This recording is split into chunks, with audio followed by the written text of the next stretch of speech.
Então, já que está mais ou menos, todo mundo que está aqui está registrado com o e-mail do grupo, né? Você está, né, Jade? Você está aqui, que está também, era só o Caetano, o Rubinho. Vou aproveitar que o Google está aqui para dispensar você. É o seguinte, o Gustavo, como ele é o monitor do curso, ele está se oferecendo para quem necessitar de algum tipo de revisão, de aprofundamento, ou tirar dúvida mesmo sobre a questão da notação covariante no espaço Minkowski, grupo de Lorentz, um pouco daquela teoria de grupo, né, da relatividade especial, então um pouco formativo mediano, portanto, né? O Gustavo está se oferecendo para fazer uma aula apêndice com vocês. Então, eu vou deixar com ele, vocês se comuniquem, podem até resolver agora, se vocês quiserem escolher um dia, uma data, um horário, ou duas datas, se quiser fazer um encontro mais longo, dois encontros mais curtos, vocês decidam com o Gustavo. Porque o que eu supus que vocês tivessem mais ou menos olhado nos cursos anteriores era um pouco a formulação covariante, que a gente vai passar, né, aqui. Não vou fazer de novo as aulas, mas a gente vai recursivamente usar. E o Gustavo então pode fazer uma aula de sistematização, para quem ficou com alguma dúvida. E o curso de funções de Green, que eu dei agora na escola, no nosso curso de verão aqui, nós estamos na 8ª aula, faltam 2 aulas. E aí também, como aí foi um curso dirigido para a graduação, eu comecei bem lá de baixo, e aí a gente agora já está chegando nas coisas mais avançadas. Então eu vou dar 10 aulas, nós temos a 8ª aula, né, tchau? Foi a 8ª aula, né? Falta a aula 9, falta a aula 10. E aí, vocês podem pegar também, está nas atividades formativas de verão 2016, né? E lá embaixo tem um curso, Funções de Green Partículas Mediadoras. Tá? Quem quiser também olhar por ali, tem uma revisão um pouco mais sistemática. Mas, de qualquer maneira, o Gustavo se dispõe a encontrar com vocês em algum dia, algum horário. Aí vocês, como a lista do grupo já está circulando, Gustavo pode dar saída de bola, né, Gustavo? Propõe um dia que você acha talvez seja o ideal, seja um final de tarde, né? Por exemplo, quinta-feira, essa sala está reservada de 6 às 8 no meu curso. Mas esse meu curso de terças e quintas de 6 às 8 passou para sábado. Eu estou dando aula de sábado. Então, por exemplo, terças e quintas de 6 às 8, estou só dando uma sugestão. Ou então vocês vêm com o Gustavo, de repente um dia de sábado também. Mas sábado você faz meu curso. Você faz meu curso, tá certo. Aí vocês vêm, certo? Não sei se depois o Gustavo está à disposição de vocês para isso, tá? Obrigado. Bom, então outra coisa é a seguinte, tem esse material aqui, e eu vou passar para vocês então o arquivo por e-mail, mas o Tchalpa vai colocar no site do Professor Global, que são as extensões não maxwellianas da eletrodinâmica. Eu fiz uma atualização, quer dizer, a última coisa que saiu foi em julho do ano passado. Então nós temos aqui talvez um conjunto de algumas 30 e poucas, né, eletrodinâmicas, e são alternativas, quer dizer, elas não substituem Maxwell. Olha lá, tchau, Gustavo, obrigado. Elas não substituem Maxwell, mas elas estendem Maxwell para situações onde a formulação de Maxwell não se aplica, né, como para os materiais supercondutores, quando tem quebra da simetria do mecanismo de Higgs, quando tem anisotropia do espaço-tempo. Então eu estou nessa lista aqui, que tem 30 e poucos. Aqui no curso nós vamos abordar todas, mas eu vou deixar algumas, eu vou começar a trabalhar com vocês hoje algumas. Então vamos começar com um paradigma de sempre, né? Que é a eletrodinâmica de Maxwell. Então essa aí é o ponto de partida, é o capítulo 6 aí do livro do Jackson, é a eletrodinâmica que você está acostumado. Depois eu vou falar na eletrodinâmica vou botar aqui, de Maxwell, que é eletrodinâmica com monopólons de Dirac.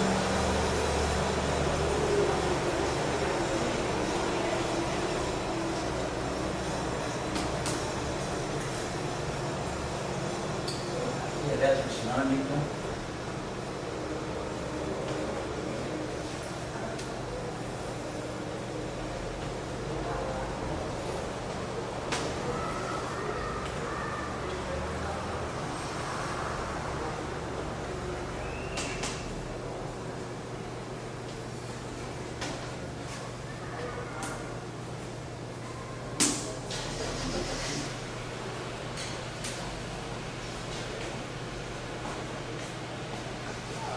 Professor, Oi?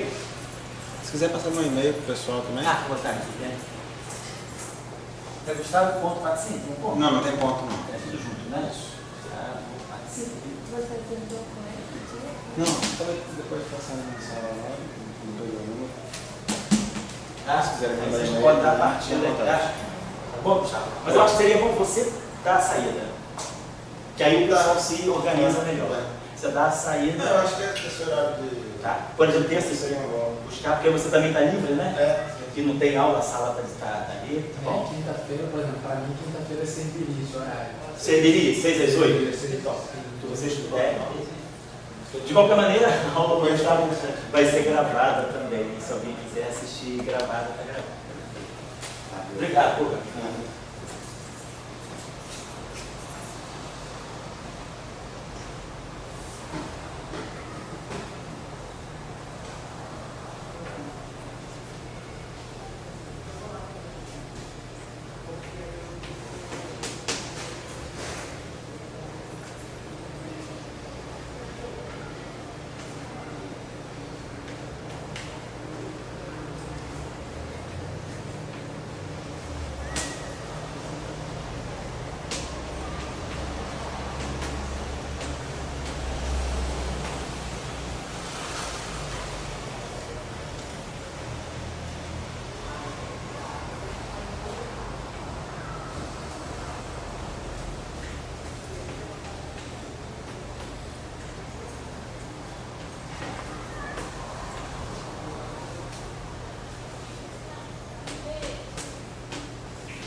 Ok. Boa tarde.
Eu vou passar a lista para você, tá? Bom, então, o fenômeno, né, de Marx, eletrodinâmica de partida para nós, é a eletrodinâmica de Marx. E a eletrodinâmica de Marx, ela é baseada, está implícito, né, não está dito hora nenhuma, mas está implícito que as cargas, né, que são responsáveis, as cargas, as correntes e até mesmo, né, os domínios de spin, que são responsáveis pela geração dos campos elétricos e campos magnéticos, são associados a partículas de meio. Então, quando, né, fez toda a construção fenomenológica das equações de Marx, através, né, dos trabalhos de Coulomb, Faraday, Lenz, né, Gauss, Ampère, Maxwell, as correntes do laboratório e as cargas em laboratório são cargas eletrônicas, então são cargas de spin meio. E isso deixa uma marca muito registrada nas equações de Marx. Apesar de que as equações de Marx não estão preocupadas com isso. Quando nós escrevemos as equações de Marx para, não no meio, por exemplo, equações de Maxwell para partículas carregadas e correntes, vamos dizer, no vácuo, né? Então a gente tem a equação de Gauss, né? A equação de Gauss na eletrostática, do campo elétrico. Depois nós temos a equação Faraday-Lenz.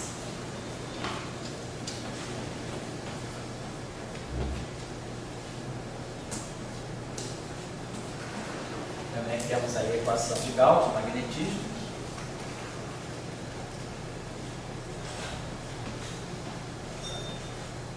E temos a equação de Ampère-Maxwell.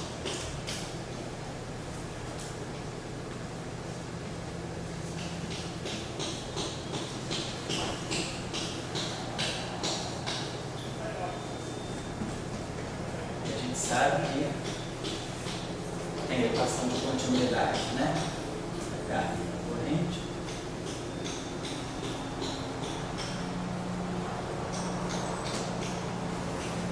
E temos que o fenômeno eletromagnético é descrito por um arco potencial.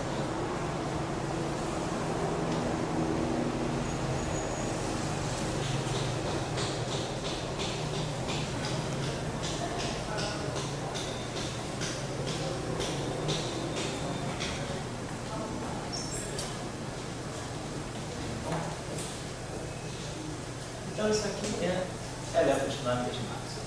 Como vocês observam, pelas equações, a densidade de carga está aqui, a densidade de corrente está aqui. E o que está dentro dessa densidade de carga, dentro dessa densidade de corrente, as equações de Maxwell não dão conta. Elas não têm essa preocupação de entender o fenômeno a nível microscópico, né? O que é a carga? Qual é a característica dessa carga? Essa carga tem spin zero? Essa carga é de uma partícula massiva ou não?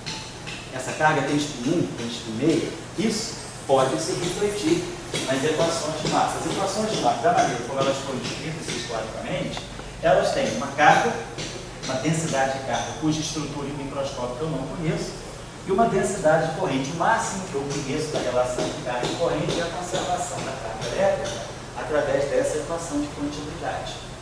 Então, nós não temos uma preocupação de ter uma descrição microscópica das cargas. O que não aconteceu nos trabalhos de Dirac. Quando temos trabalhos de Dirac, por exemplo, ele sempre se preocupou de saber qual é a origem do spin do elétron, qual é a origem da massa do elétron e, eventualmente, qual é a origem da carga do elétron. Por exemplo, esse trabalho aqui, essa Bumblebee Electrodynamics, que vem sendo desenvolvida mais recentemente, né? Ela reapareceu com as teorias de cordas. Na verdade, Dirac já tinha feito um trabalho inicial sobre isso, sem falar em Bumblebee, sem nada, não existia o boneco naquela época, né? Mas é de 51 o trabalho do Dirac. Ele anteviu a possibilidade de se compreender uma origem para a carga do elétron. Ele já havia estudado a origem da massa do elétron. Ele queria agora entender a origem da carga do elétron. E aí, possivelmente, ele faz uma descrição. O nome do trabalho dele é A New Classical Theory for Electrons. A New Classical Theory of Electrons. Então, ele faz uma teoria clássica do elétron, tentando entender a natureza da carga do elétron. E aí, basicamente, o que ele introduz, ele antevê dois resultados que as teorias de corda descobrem praticamente 50 anos depois, em 98, 99, que foi a eletrodinâmica com a anisotropia, com quebra fraca com violação fraca da simetria de Lorentz. Então, esse resultado está embutido na Bumblebee Electrodynamics, e a própria Bumblebee. Então, esses dois resultados aqui, eles hoje são colocados dentro do cenário de teoria de cordas, né? Como uma física mais fundamental pode induzir novos efeitos no eletromagnetismo. Mas, na verdade, Dirac já anteviu, antes da violação da simetria de Lorentz, antes da, vamos dizer, da quebra das teorias de cordas, ele anteviu a possibilidade de se modificar razoavelmente a eletrodinâmica para poder compreender a origem da carga elétrica do elétron. Então, Dirac, vamos dizer assim, 1951, antecipa.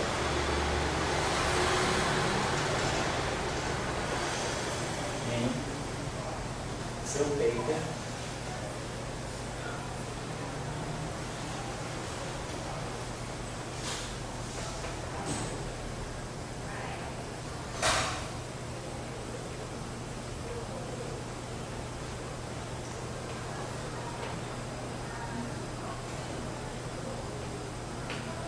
esse paper do Dirac chama-se New Classical Theory for Humans. Então é um trabalho bem fundamental, em que você mexe, vamos dizer assim, na estrutura daquilo que eram as equações de Marx e que era a eletrodinâmica naquela época. Bom, então eu vou falar, tentar começar mostrando para vocês, daqui, então esse problema das equações de Marx, claro, todo mundo já estudou, sabe fazer um monte de coisa das equações de Marx. O problema, vamos dizer assim, são bem críticas, são reflexões sobre as limitações, como qualquer teoria física tem limitações. A limitação é que ela só é válida, essa forma das equações é válida para os campos elétricos e magnéticos, essas equações são válidas para cargas e correntes que estejam associadas a partículas de spin gauge. Se o spin da partícula for diferente, nós vamos ver que aparecem termos novos nessas equações, levando em conta a estrutura das partículas que têm os portadores de carga. Então vão ter modificações aqui que a gente vai ter que falar. Mas para nós, o fenômeno eletromagnético, que nós entendemos como universal dos campos eletromagnéticos, não são tantas equações de Marx. As equações de Marx são universais, mas dentro desses limites. A gente não pode, por exemplo, trabalhar com campos que têm intensidades muito altas. Se os campos tiverem uma intensidade suficientemente alta, a gente já vai ter, vamos falar na próxima aula, das correções de não linearidade, por exemplo, Kornfeld, Euler, Heisenberg e outras eletrodinâmicas não lineares, a eletrodinâmica axiônica. Se os campos também forem campos de altíssimas frequências, isso também usa modificações das equações de Marx. Então, as equações de Marx, elas são muito boas, elas têm assim, um domínio de validade do macroscópico, vamos dizer assim, até o mesoscópico, até a teoria molecular, a gente já pode usar bem as equações de Marx e não precisa utilizar o trabalhar, as equações de Marx clássicas várias. E nós temos campos com razoáveis intensidades e frequências que permitem usar as equações de Marx. Já tinha falado, eu acho, na primeira aula de apresentação para vocês, que, por exemplo, a partir da massa do elétron, que é o gerador, que é o portador das cargas, a partir da carga do elétron, que são, vamos dizer, as propriedades intrínsecas do elétron, e da constante de Planck e da velocidade da luz, a gente pode construir dois campos fundamentais na natureza, o chamado campo elétrico crítico, ou muitas vezes chamado também de campo elétrico de Schrödinger.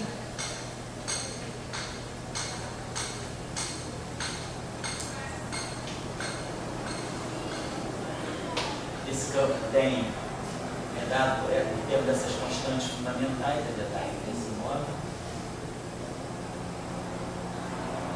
É só colocar aqui as unidades que a gente vê que isso aqui tem unidade de Newton por Coulomb, ou volt por metro.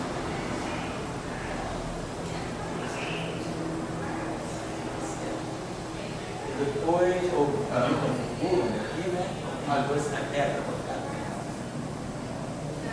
Está errado aqui, tá? Corrijam aqui por gentileza. E um campo magnético crítico, que é o campo de Schrödinger também, que é 1/c do campo elétrico.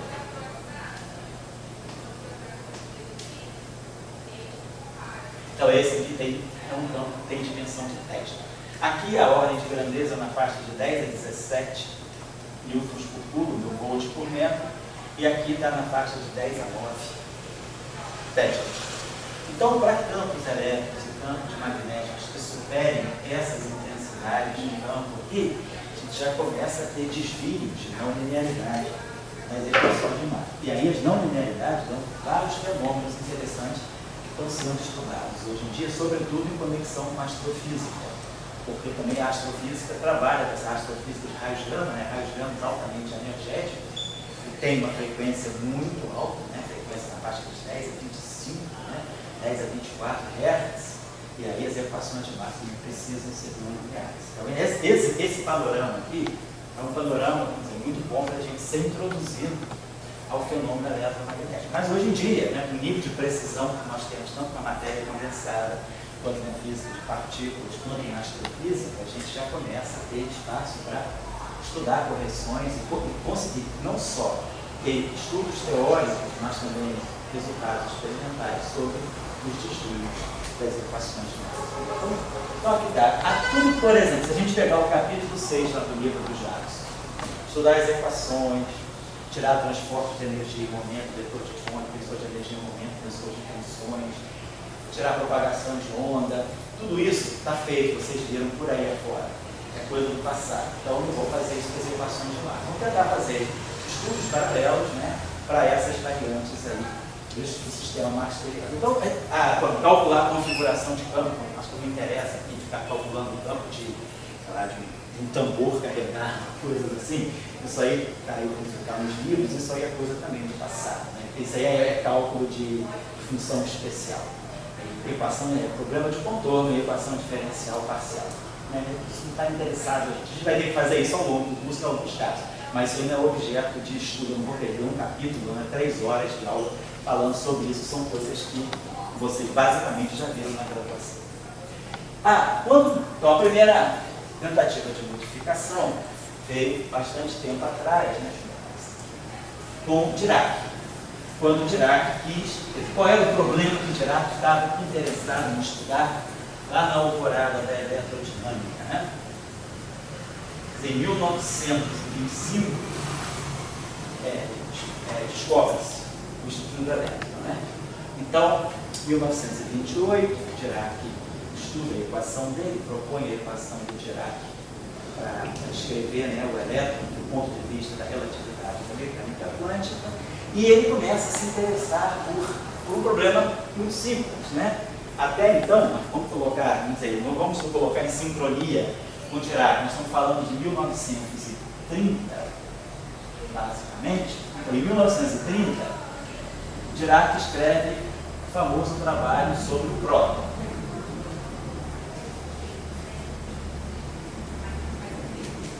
É um Nature, ele publica em 1930.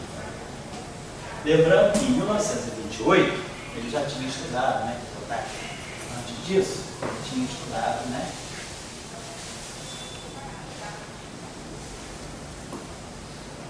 O elétron. Tinha feito a equação para elétron. E só havia essas duas partículas. Na época, nós estamos em 1930, o que nós conhecemos?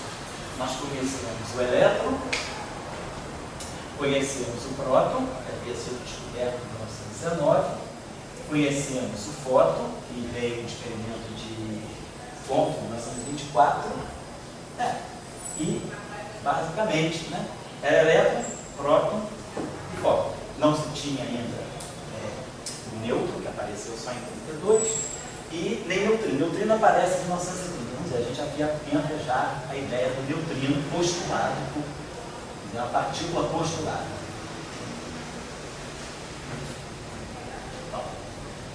Então, Pauli postula o neutrino, mas em conexão com o decaimento beta, né? Que é o decaimento beta nuclear, né? Quer dizer, um núcleo atômico, né? Vamos dizer assim, um núcleo, o número de massa A, o número atômico Z, ele decai no próton, ele aumenta, o nêutron se transforma no próton, então não altera o número de massa, mas altera o número atômico, emite um elétron e algo aqui. E precisava saber o que era para se compreender a conservação da energia no momento onde Pauli propõe a existência de uma nova partícula, que é o neutrino. Hoje nós sabemos que esse decaimento ele é estudado, né? Logo depois se viu, que Ricoeur viu em 33, que era o decaimento do nêutron, no próton, no elétron e no antineutrino do elétron. E hoje, mais atualmente, com a física de quartos, a gente sabe que decai, na verdade, não é o nêutron, é o quarto D, que está dentro do nêutron, que decai em um quark e emite um elétron, onde neutrino do elétron. Então, isso aqui é a nossa visão de hoje, dentro da cromodinâmica. Isso aqui era a visão da década de 30, né? Teoria de Fermi. E aqui era a visão anterior. Você sabia que aparecia uma partícula nova. Então, isso era o espectro de partículas nessa época. Mas o que chamou a atenção do Dirac foram dois fatos essenciais. Primeiro, essa partícula tem massa zero. O neutrino, originalmente, sabe-se que naquela época era tudo claro que ele tinha massa zero. Hoje a gente sabe, já a partir dos experimentos de 98, do Super Cavalcante, que os neutrinos têm uma massa muito pequena, na faixa de 2 a 3 elétrons-volts. Uma massa que chega a ser 1 milionésima da massa de repouso do elétron. 10 a menos 6 massas eletrônicas. Mas não é zero, é uma massa de 2 a 3 elétrons-volts. Mas nessa época, o que chamou a atenção do Dirac? Eu tenho duas partículas de massa zero e carga zero. E aqui eu tenho duas partículas massivas, eu tenho a massa do elétron, tenho a massa do próton. Porém, a carga do elétron é menos a carga do próton. Então, apesar da relação de massa ser muito diferente, né, a massa do próton ser cerca de quase 2.000 vezes a massa do elétron, as cargas são iguais. Então, o Dirac ficou com duas questões fundamentais para tentar compreender. Por que é que, geralmente, carga zero está associada com massa zero? Por exemplo, na natureza, nós não conhecemos nenhuma partícula elementar que tenha massa zero, ou seja, sem massa, e que tenha carga. Parece que a carga está sempre associada à massa, apesar de que não tem nenhum princípio físico de carga. Para ter carga, precisa ter massa. Pergunta é, se consegue ter uma física consistente, se nós considerarmos uma partícula de massa zero carregada, que seria um eletromagnetismo onde as partículas carregadas têm massa zero, mas tem carga. Vamos dizer, um eletromagnetismo de neutrinos, de elétrons sem massa. Será que as equações de Maxwell elas conseguiriam resistir a esse tipo de física? Haveria equações de Maxwell para esse tipo de física? Que tipo de física, que tipo de eletromagnetismo seria associado a partículas de massa zero, porém carregadas? Então, a primeira coisa que Dirac começou a ter aqui, parece que a carga zero acompanha a massa zero. Mas aqui duas partículas muito distintas, né? Essa partícula aqui tem interações nucleares, essa não tem, essa partícula 2.000 vezes mais massiva do que essa. Essa partícula aqui está ligada ao decaimento direta do nêutron. Essa aqui não, essa aqui ela aparece como um produto de emissão, mas não é uma transformação de nêutron em próton. Quer dizer, o elétron tem uma estrutura, uma física diferente da física do próton e do nêutron. Estão confinados ao núcleo atômico. Quer dizer, a física do próton e a física do nêutron são físicas muito mais confinadas, porque elas se restringem ao interior do núcleo atômico. Né? A física mais sensível do próton e do nêutron está a uma distância de 10 a menos 15 metros. Ao passo que a física do elétron, ela está no ar, 10 a menos 10 metros, né? Que é praticamente o raio da órbita de Bohr. Então tem uma escala muito diferente entre a física do elétron e a física do próton. Porém, eles têm cargas elétricas idênticas, a menos no sinal. E isso não podia ser coincidência. Então essa relação aqui levou Dirac, primeiro, em 1930, a fazer esse Naturezinho sobre o próton. Então, Nature discursivo. Ele só tem duas equações muito simples. Ele escreve lá que é 2 é P2C2 mais N2C4, a relação relativista entre energia e momento, e escreve a equação de Schrödinger, H igual a I, H cortado, dψ. Mais nada. O resto, ele vai só na base do raciocínio, tentando descrever o que poderia ser o próton dentro, né, dentro desse período aqui em que essas eram as partículas elementares. 3 conhecidas e 1 hipotético. Na verdade, o neutrino, né, só foi descoberto agora, né, vai fazer 60 anos, foi descoberto em 56. Então, nessa época ele era muito hipotético. É uma partícula completamente teórica, postulada. Bom, então Dirac tentou entender o próton. E a ideia, a busca dele era por que as cargas se replicam, por que aparece uma outra partícula com a carga exatamente oposta e a relação de massa totalmente diferente. E se tem a mesma carga, se houvesse essa relação direta entre carga e massa, era de se esperar que o próton devesse ter a mesma carga que o elétron. As cargas opostas deveriam ter a mesma massa para poder segurar aquela carga. E essa é um pouco a ideia de tirar.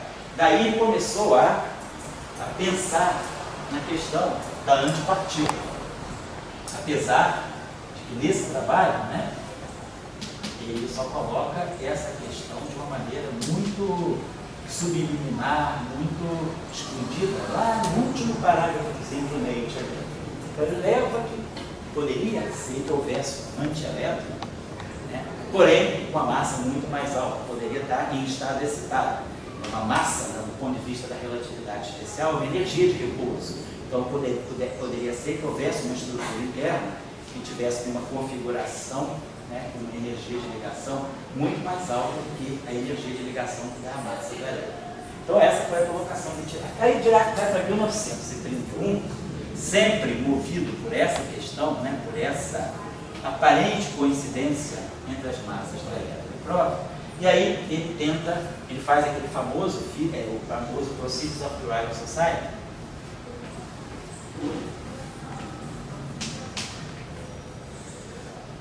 Proceedings of the Royal Society de Londres, 1931. Nesse trabalho aqui, ele consegue resolver 3 questões. E o trabalho dele é um trabalho, assim, o título do trabalho não remete ao conteúdo do trabalho. O título do trabalho é uma descrição matemática. O que ele faz nesse trabalho, o título do trabalho é On the Quantized Singularities of the Electromagnetic Force.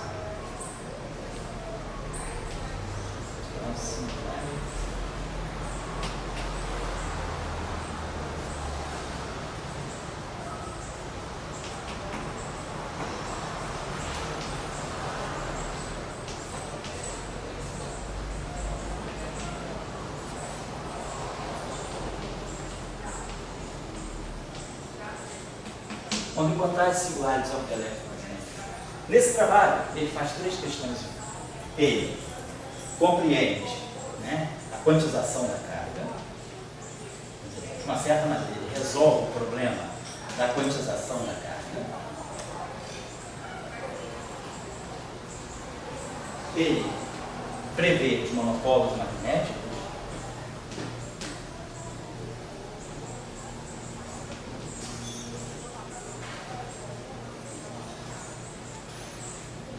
E ele prevê a antimatéria.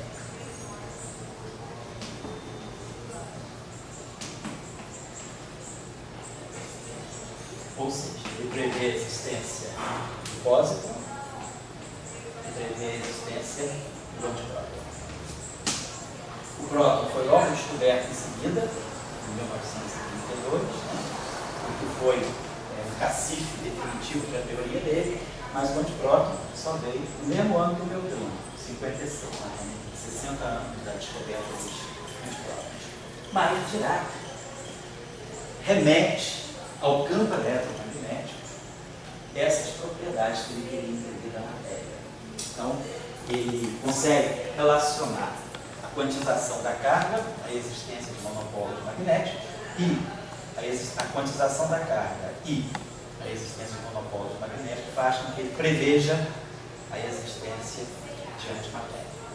E aí, claro, isso foi um quebra, né, de paradigma muito grande. Prever a antimatéria da forma como ele previu, baseado no conceito de simetria de conjugação de carga, em cima do trabalho desde 1928, que gerou uma discussão muito grande na comunidade.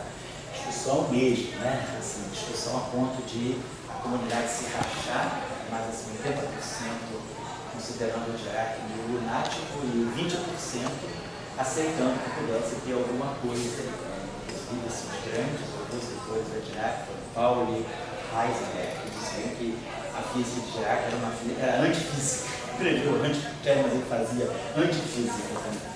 Mas em 1932 apareceu o pósitron, e isso aí então colocou uma certa ordem, né, dentro dessa linha de vários pensamentos que tinha.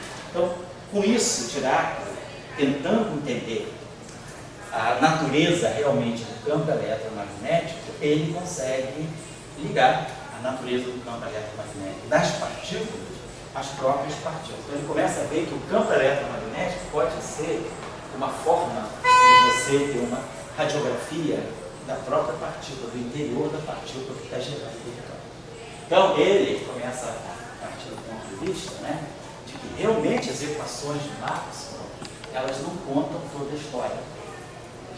Ele começa a dizer que as equações de Maxwell são muito limitadas. A gente tem que buscar novas físicas modificando as equações de Maxwell. E a gente está vendo que essa antevisão do Dirac, ela vem até hoje. Hoje depois, o Dirac morreu, a última vez que ele foi lá em Trieste, a outra a gente foi em 82.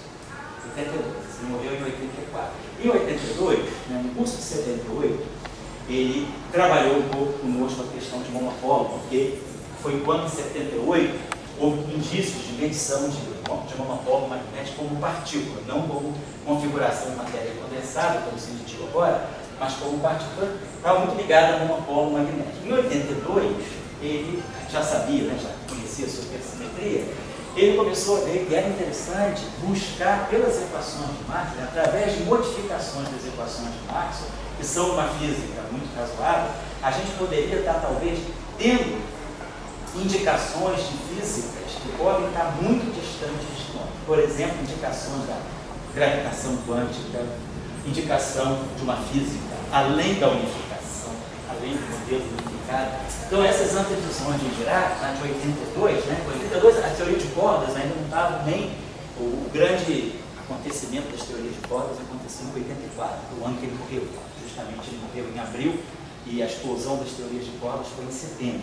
Então, mas a percepção que ele tinha do eletromagnetismo era tão profunda que ele fez antevisões que depois as teorias de cordas confirmaram em 98, 99, 2008.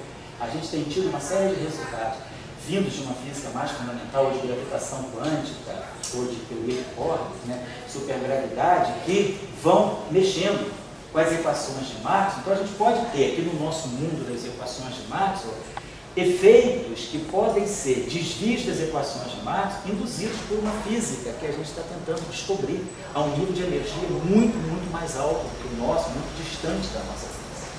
Então a gente vai tentar trabalhar um pouco nessa direção para compreender como a gente é capaz de modelar novas equações de Maxwell, o que a gente chama aqui de extensões não maxwellianas, né?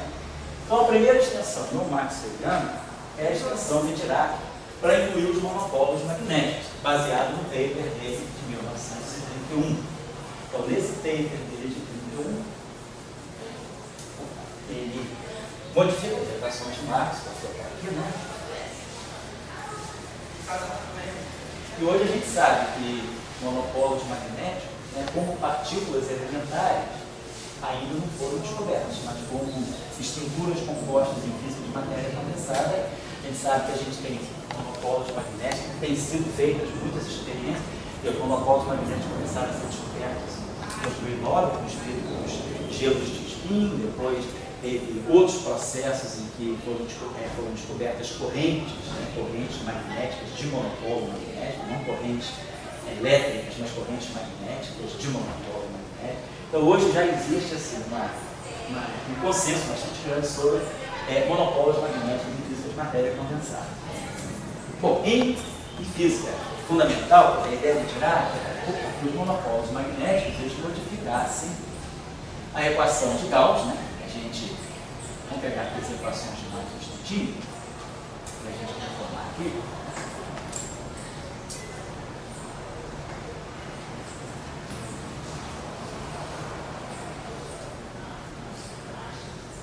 Então, a primeira modificação, devido aos monopólios magnéticos, ela está aqui.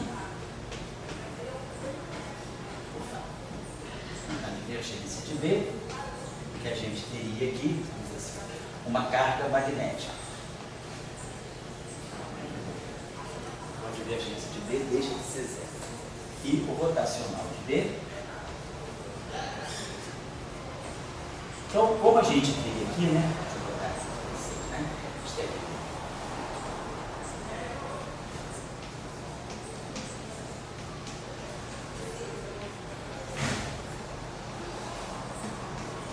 Então a gente sabe que se a gente quiser tirar, por exemplo, tirar a derivada temporal dessa equação, que eu produzo aqui em dE dt e produzo aqui em dρ dt. Esse dE dt, esse μ0 ε0 é 1 sobre C2, esse dE dt que eu introduzo aqui, eu vou substituir o dE dt pelo rotacional de V, a divergência do rotacional é zero, e vai aparecer uma divergência de J. E lembrando que C2 é 1 sobre μ0 ε0, quer dizer, iterando, tirando a derivada temporal da primeira equação, né? Fizeram esse exercício, né? Tirando a derivada temporal da primeira equação e tirando a divergência de Ampère-Maxwell, a gente itera essas duas equações e mostra a conservação da carga. Então essas duas equações, né? Aqui eu tenho a carga e aqui eu tenho a carga em movimento, minha corrente. Agora eu modifiquei essa equação aqui. Então se eu quiser tirar uma equação de continuidade aqui, eu tenho que derivar essa equação em relação ao tempo para produzir a derivada temporal dessa densidade. Mas ao variar aqui, eu vou estar produzindo uma ddt. Então é ideal tirar essa equação. Eu teria que tirar o divergente dessa equação e tirar a derivada temporal dessa equação. E aí, se eu itero essas duas equações, claro, eu precisaria aqui, para ter uma conservação, ter uma corrente. Então, a ideia, quando se modifica, né, a equação de Gauss do magnetismo, colocando aqui uma fonte de carga de monopolos magnéticos, nós temos que colocar aqui uma corrente, uma corrente, vamos chamar assim, uma corrente, vamos chamar de J maiúsculo, uma corrente J magnética, que é uma corrente que vai fazer a equação de continuidade com essa. A derivada temporal dessa densidade mais a divergência dessa corrente é zero. Então, essas duas equações aqui são modificadas para a introdução de monopolos magnéticos.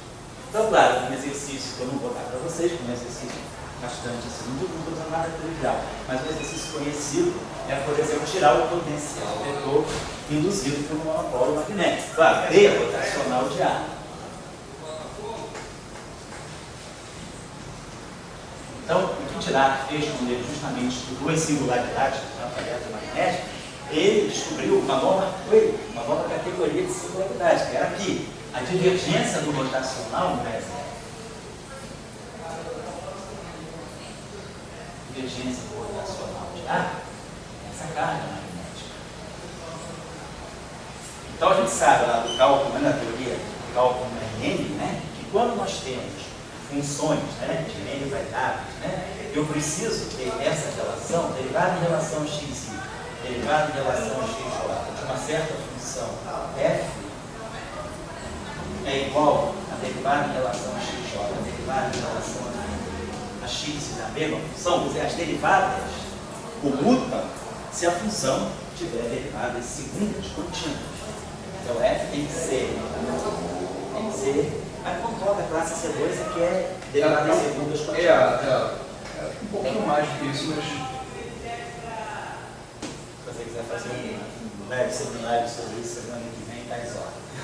Então, eu teria que ter funções com derivadas segundas contínuas. Então, por exemplo, divergência. O que, é que a gente diz que a divergência do rotacional é zero? A divergência é epsilon i jk, e o rotacional de A componente, estou tirando outra divergência. Divergência desse vetor, tá? Divergência di da componente I do rotacional. Mas a componente I do rotacional é o epsilon de leve típica, é jk, djk. Estou usando a convenção da soma. Se nós sempre tiver I saturado de movimentação, a gente está usando a convenção da soma. Então, esse tensor aqui é simétrico em J, essas derivadas aqui, isso aqui, epsilon i jk, di, djk. Como isso aqui é assimétrico, eu tenho que assimetrizar isso. Então, essa equação aqui é idêntica a isso aqui. Isso aqui é um meio de epsilon i jk, comutador de di, dj, atuando com a carga. Então, mas se agora as derivadas comutam, isso aqui é zero. Então, a divergência do rotacional é zero. Então, a gente está cansado de dizer, o rotacional de um gradiente é zero, a divergência do rotacional é zero, porque as derivadas segundas comutam, porque nós, em geral, trabalhamos com funções que são bem comportadas, tipo C infinito, derivadas, qualquer derivada dela existe e é contínua. Pai Dirac falou, não, na natureza eu posso ter campos que não tenham derivadas seguidas contínuas. Então, no estudo das equações parciais, ele abriu a possibilidade disso. Ele falou, então, mesmo que o B seja o rotacional de A, para Maxwell, a divergência de B é zero, porque para Maxwell, B rotacional de A e a divergência de um rotacional é zero. E aí, na natureza, não se tinha nenhuma evidência de que isso aqui pudesse ser diferente de zero. E Dirac também não tinha nenhuma evidência, ele não descobriu o monopólio. Mas ele tinha um problema físico mais fundamental, que era tentar entender a quantização da carga. Então Dirac, né, através da abstração matemática, que era o grande guia dele, né, ele era o grande assim, detentor dessa linha de pensamento de que a matemática é um instrumento de observação da natureza, não é só uma pura abstração. Ele conseguiu trabalhar a questão da quantização da carga, imaginando que a natureza pudesse apresentar campos eletromagnéticos com singularidades que não fossem só a singularidade em cima da carga. O campo em cima da carga é sobre 4πε0r2. Então tá, a singularidade está em cima da carga. Não necessariamente. A singularidade pode ter uma singularidade no espaço, no eixo, que é o caso do monopólio. Então eu não vou dar esse exercício, vou deixar, tá, tem tarefa em outros cursos nossos, tem livros aí, seria vocês derivarem, né? A tarefa mais simples aí é derivar as possíveis expressões, não é uma, existem várias, as possíveis expressões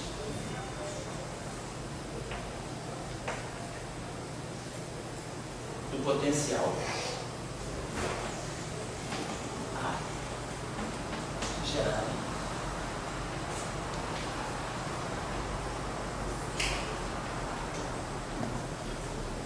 monopólio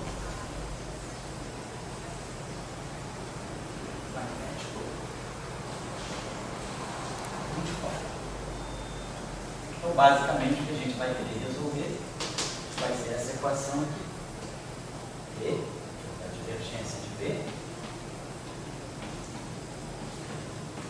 igual a botar aqui uma carga magnética, Dirac chamada de G, e aqui um monopólio magnético situado como uma carga multiforme na origem. Obviamente, a gente tira o T aqui imediatamente, né?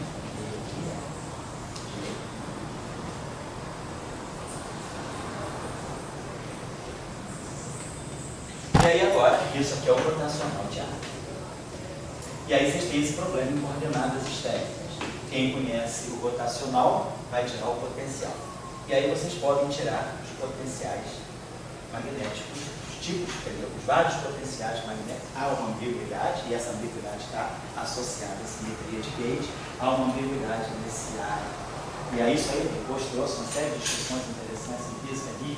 O professor Yang, que é o estudante dele, né, eles trabalharam a questão dos espaços quebrados, toda uma geometria diferencial que apareceu associada aos monopólios.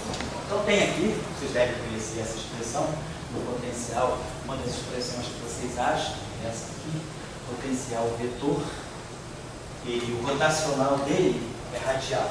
Então ele tem componente aqui, que é dado, se não me engano, dado com G sobre 4πr.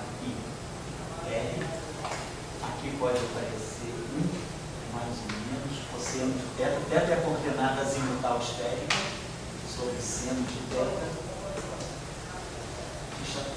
Então esse potencial vetor aí, por exemplo, mais ou menos, ele gera esse campo magnético. E se vocês observarem bem, por exemplo, θ igual a zero e θ igual a π, portanto, o semi-eixo Z positivo, né? Então, θ igual a zero, estou no semi-eixo Z positivo, θ é zero. Então, se eu pegar aqui 1 menos cosseno de θ, 1 menos cosseno de θ sobre seno de θ é finito, mais 1 sobre 1 mais cosseno de θ sobre seno de θ é determinante. Então, por exemplo, se eu escolher essa forma do potencial, eu tenho que o meu eixo, o meu monopólio está aqui na origem, mas a singularidade do monopólio não está só na origem, ela está no semi-eixo positivo dos eixos. Que é o que se chama a string de Dirac. É essa corda de singularidade. Então, esse potencial aqui, ele não é singular para θ igual a π, para θ igual a π, isso aqui é mais cosseno, tende a zero, mas o seno também é zero, então fica zero sobre zero, fazendo o teorema do L'Hopital, isso aí dá 1. Porém, para θ igual a zero, eu tenho essa singularidade. Se por acaso eu escolher o sinal menos, então isso aqui é com o sinal mais. Se eu escolher o sinal menos, meu monopolo está aqui, meu eixo de singularidade é aqui. Se eu escolher o sinal mais, a singularidade está aqui. Se eu escolher o sinal menos, a singularidade está aqui. Porque aí é para θ igual a menos 1. Cosseno de θ menos 1, então fica menos 2 sobre zero, que definitivamente é infinito. Então, é um tipo de singularidade novo em física. A singularidade não está em cima da carga geradora. A singularidade está em todo o eixo. E esse eixo é arbitrário. Na verdade, o que Dirac mostrou é que a singularidade não precisa estar no eixo. Isso é uma escolha de coordenadas. Eu posso trabalhar no sistema de coordenadas em que a singularidade esteja em qualquer eixo do espaço. Mas vai ter sempre um semi-eixo positivo, um semi-eixo iniciando na carga e indo até o infinito, que vai acomodar todas as singularidades do potencial vetor. Então isso aí seria o caso mais simples de uma magnetostática, né? De um monopolo magnético. O campo φ é zero, o potencial escalar, o campo elétrico é zero, mas o campo magnético é não trivial e gerado. Então, por exemplo, vocês têm essa eletrodinâmica aqui, que é a eletrodinâmica da inclusão de monopolos.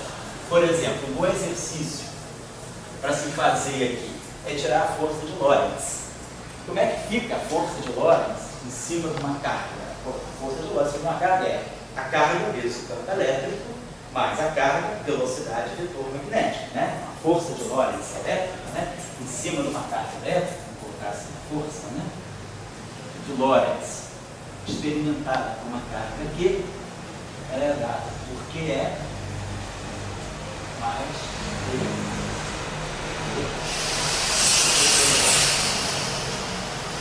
Se eu coloco essa carga sob a ação desse campo, ela sofre a ação dessa força. A pergunta é, das equações de Maxwell para o monopolo magnético, como é que vocês tirariam, por exemplo, a força tipo Lorentz, vamos colocar entre aspas, né? A força tipo Lorentz, não é bem Lorentz, em cima do monopolo magnético. Então, seria, vamos dizer assim, o análogo da força de Lorentz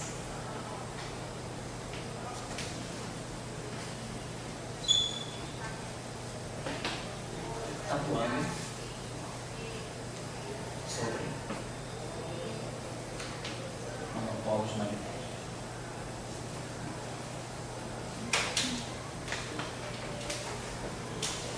Então, esse é um exercício bom como tarefa. O que vocês têm que fazer para realizar essa tarefa? Pegar as equações de Maxwell, tirar o vetor de Point. Sabe como a gente tira o vetor de Point das equações de Maxwell originais, né? A gente tira a derivada temporal aqui, tira a derivada temporal aqui, né? A gente multiplica essa equação aqui por B, e multiplica essa equação aqui por E, e ganha uma equação que é PDT de μ0 vetorial B mais a divergência de algo aqui que é um tensor, que nós chamamos assim de tensor, isso aqui igual a força de Lorentz. Mas pela variação do vetor de Point, primeiro de tudo eu tenho que tirar o vetor de Point. Para tirar o vetor de Point, a gente tem que tirar o tensor de energia momento. Então, o primeiro exercício que vocês têm que fazer nessa eletrodinâmica, tirar o tensor de energia momento, do campo eletromagnético, a energia, e tirar o momento. Então, isso a gente faz fazendo aquela simples interação. Multiplica-se, por exemplo, essa equação aqui por B escalar, essa equação, vai ficar dB escalar B, que vai dar ddt de B2, que é a energia magnética. E, normalmente, a gente multiplica essa equação por E, para poder obter o ddt do E2. Então, daqui eu completo essa equação e essa equação, me dão a variação, me dão a energia acumulada no campo elétrico. Meio de ε0 é 2, mais B2 sobre 2 de 0. É o que sai daqui, iterando aqui, mas sem isso. Aí depois, né, a gente usa aqui, a gente ganha aqui, mais a divergência daquilo que é o vetor de cônico, que zero é vetorial P.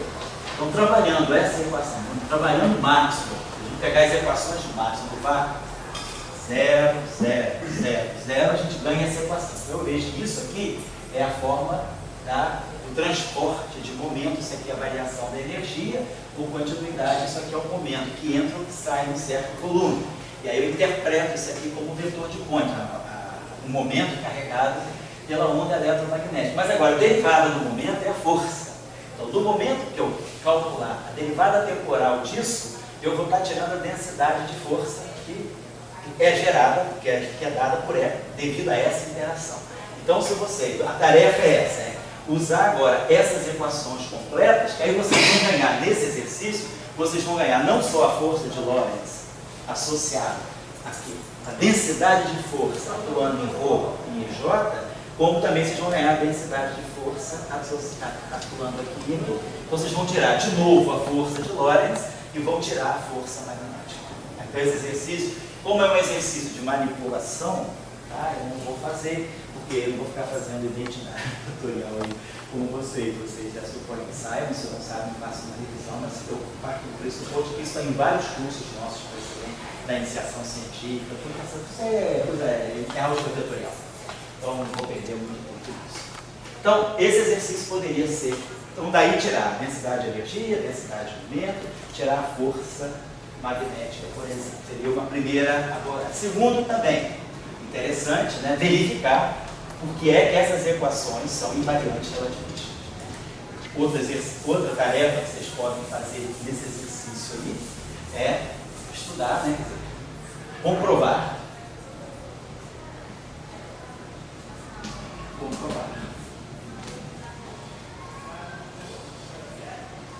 a covariância de Lorentz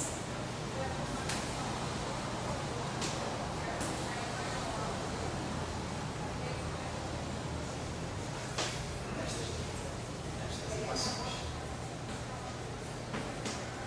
Certo? Um exercício também que, baseado, muito parecido com o exercício que vocês fazem para o eletromagnetismo usual. Essa questão de covariância e invariância, se vocês tiverem alguma dificuldade, o Gustavo vai discutir com vocês. Mas se a dificuldade persistir, vocês podem falar comigo. Mas nos cursos precedentes, eu acho que no curso de 2015 ou de 2014, eu passei praticamente uma aula inteira trabalhando bastante a relação, a distinção entre covariância e invariância, porque muita gente tinha essa dúvida. O que é uma equação covariante, o que é uma equação invariante, o que é uma invariância, uma simetria, o que é uma covariância, que é uma representação da simetria, é uma consequência da simetria. Então, são questões mais conceituais, né? Mas são questões que eu acho que qualquer físico tem que saber dominar. Não é uma questão de físico teórico, é uma questão de física. É uma abordagem que a gente tem que ter em qualquer área da física, é a abordagem da covariância e da invariância. Na matéria condensada, invariância de Galileu, invariância relativista. Mas a invariância de Galileu, ela traz consigo toda uma discussão de covariância que nos permite resolver uma série de problemas sem que nós tenhamos, às vezes, a necessidade de resolver equações diferenciais muito complicadas. A gente resolve o problema algebricamente ou geometricamente pela teoria de grupos. Né? Muito bem, então, essa é um campo interessante. Essa questão da covariância, essa questão transcende muito o eletromagnetismo. Hoje, nós temos uma física matemática bastante, aqui, dentro desse, quem quiser trabalhar um pouco mais essa questão, a questão que está em jogo aqui é uma questão chamada dualidade. A dualidade é uma simetria ligada a essa transformação, E que vai em B, B que vai em menos E,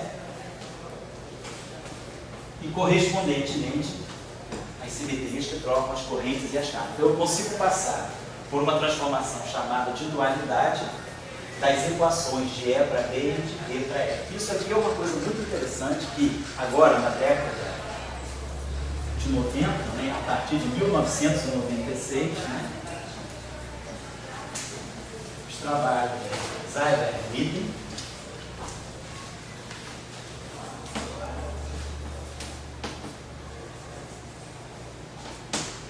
Dualidade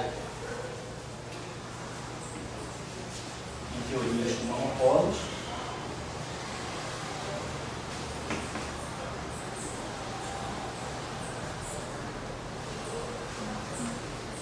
Estão ligadas ao problema do confinamento de quartos e grupos.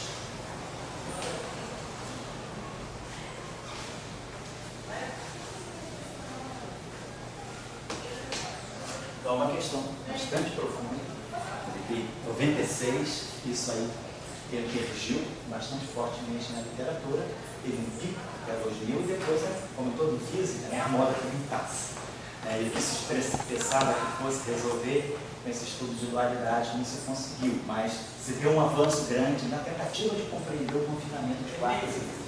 Então, estou colocando isso porque às vezes, não sei se são jovens ainda, não têm muita experiência, não é? As equações, elas têm esse conjunto simples de equação, ele tem uma capacidade, uma correlação muito grande com física de fronteira. Estou chamando a atenção que a física de monopólios, hoje, por exemplo, matéria condensada tem dado saios, os artigos que têm saído de monopólios magnéticos e matéria condensada são no mínimo PRL, no mínimo Physical Review Letters, Nature e Science. Quando você fala fronteira do conhecimento? Fronteira da física, fronteira da física teórica, fronteira da física experimental, fronteira do conhecimento, exatamente, Então, não estou querendo dizer que só essas revistas são boas, a gente publica outras revistas, obviamente, mas são artigos impactantes. Então, a questão dos monopólos magnéticos em matéria condensada. Esse pode ser um tema muito bom de estudo aqui para quem quiser fazer o EC nos monopólos magnéticos e física de matéria condensada. Se alguém precisar, tem umas referências mais atuais sobre isso. Se alguém quiser fazer um estudo, assim, tipo um essay de final de dissertação, de final de curso, essa dissertação que vocês têm pegado no final do curso, em agosto, é um tema que eu acho que é bastante quente para se estudar. Tanto do ponto de vista de um teórico, pode ser um físico teórico, um físico matemático, ou uma pessoa que faça física da matéria condensada. Matéria condensada teórica ou matéria condensada experimental. Porque os resultados que têm saído são resultados sempre ligados a experimentos, ligados a gelos de estudo. Então, uma nova forma de material. Então, é um trabalho, é uma parte do curso, é uma eletrodinâmica que pode merecer a atenção de vocês, que é eletrodinâmica de monopólios gerais. Então, aquele relógio está parado, está funcionando. Cara, sabe isso tudo? Seja contração temporal, professorando, revisar antes. Eles têm gentileza aí, mas a gente começou faz mais ou menos uma hora, não, mas... são 5h17. Eu preciso comprar pilha, tem que trazer a pilha. Ô, Tchauquinho, eu vou te dar dinheiro. Você compra pilha pra gente? Esse relógio eu acho que são 2 pilhas, eu acho que aquela pilha... Acho que não só a pilha. Porque a da minha sala, eu tinha 2 pilhas, mas eu dei pro relógio da secretaria. Essa pilha. Eu tinha comprado essa aqui que dura pra cacete. Essa aqui durou pra caramba, esse Duracell. 2 anos. Deixa aqui. Aí eu vou te dar dinheiro, mas você traz. Obrigado.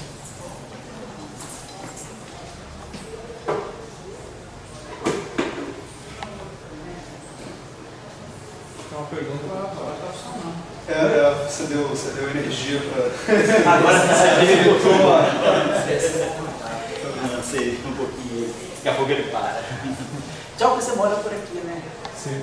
Então para você é difícil. Não, deixa que eu trago amanhã, onde eu passo pelo supermercado. Deixa que eu trago. Escrever, não esquecer que é onde eu.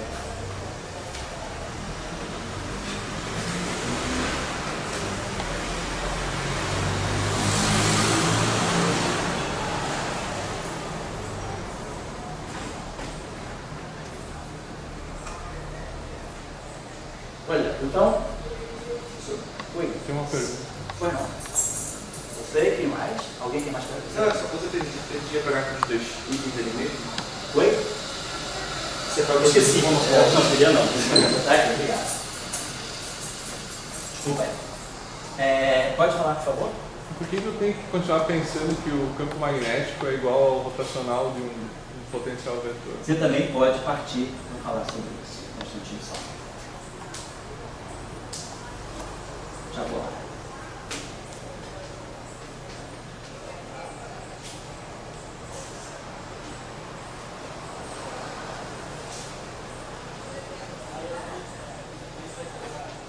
Não esqueci.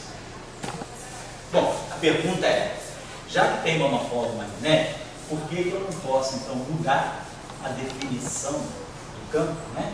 E, por exemplo, de alguma forma, reestruturar, introduzindo novas coisas para evitar de ter que tratar essa divergência. Então, isso, de fato, foi publicado. O Google falou de cabelo Ferrari, né? Que era Isso. Era isso? Exatamente. 65, aquele trabalho do Salam. Tem o trabalho do Cabilo de Ferrari. Isso mesmo.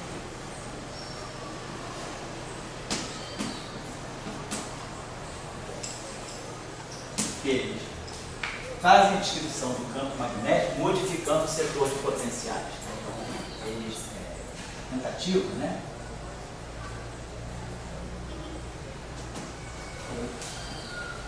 Escrever de monopolos.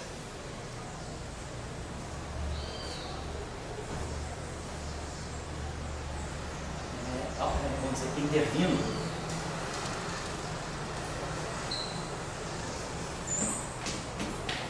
nos potenciais.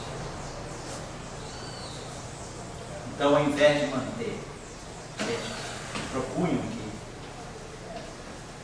B deixava de ser rotacional de A. Eles quebravam essa relação e modificavam. Mas o que se compreendeu é que, ao se quantizar, ao se olhar a teoria clássica, ao se quantizar o campo eletromagnético dentro dessa visão aqui de problemas. Então, o que nós entendemos hoje, que parece ser a maneira mais universal do eletromagnetismo, até porque, baseado em outras teorias que se desenvolveram, como por exemplo as teorias de Young-Mills, é que realmente é bom descrever a maneira mais, vamos dizer assim, mais eficaz e mais geral de descrever o eletromagnetismo é através dos potenciais φ e A, e a relação entre E e B, e φ e A é a relação espaço. Então a gente tem isso, vamos dizer, a teoria de Young-Mills comprova isso, e a própria gravitação. Depois, quando se fez a formulação de Einstein da gravitação, se viu que a formulação de Einstein da gravitação nada mais é do que uma réplica do eletromagnetismo, só que no lugar da carga elétrica você introduz a massa e a energia. Então isso aí mostra que realmente os potenciais φ e A, eles têm a universalidade devida para descrever o fenômeno eletromagnético. Então hoje a gente parte sempre disso. Qualquer dimensão que eu for, ou qualquer física que eu vá fazer, a gente mantém as definições de E e B em função de φ e A como a gente conhece. Eu acho que eu tinha até deixado para vocês algumas tarefinhas na aula de apresentação, que era tentar descrever o eletromagnetismo em duas dimensões, uma dimensão temporal e uma dimensão espacial.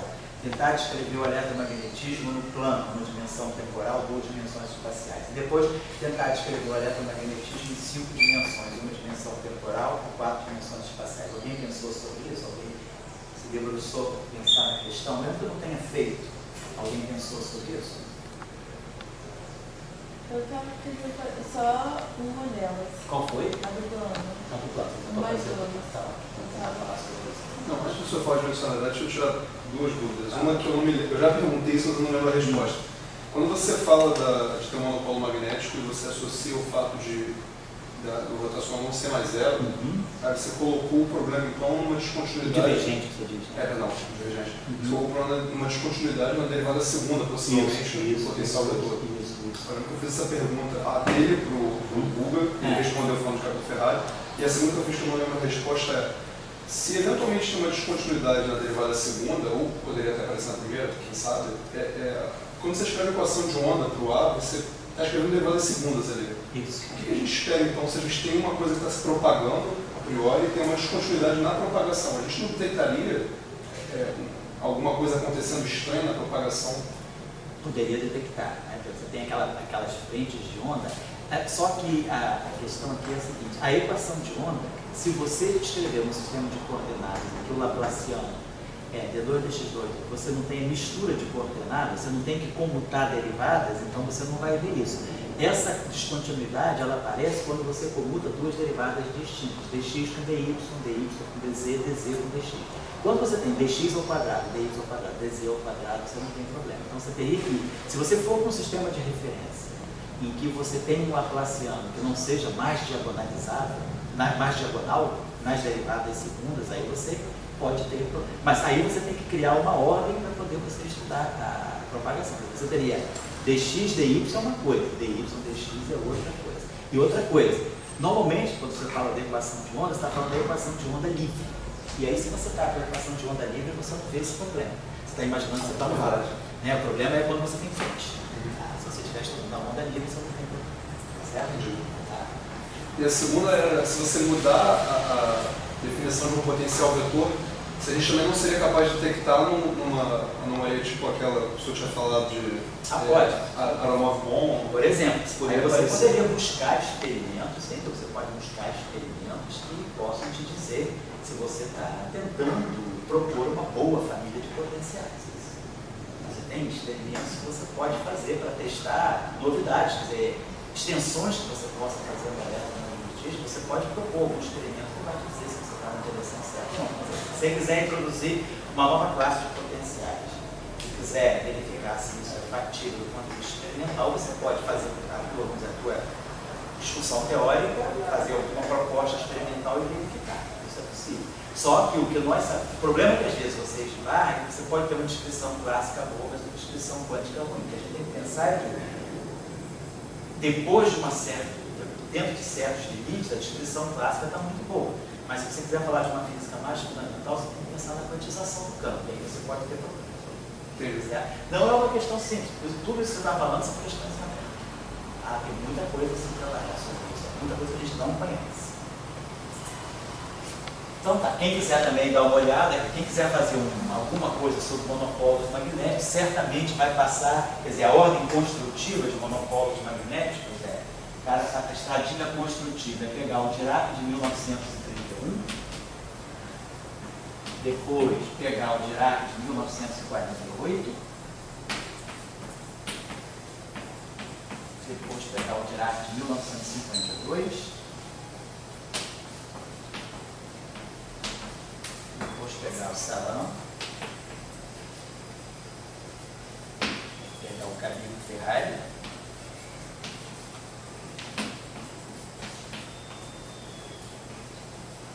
em 1965, pegar o Schwanzinger, também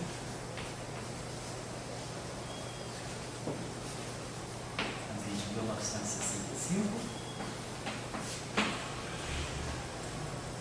Depois, basicamente, a coisa evolui para Salange-Transdin,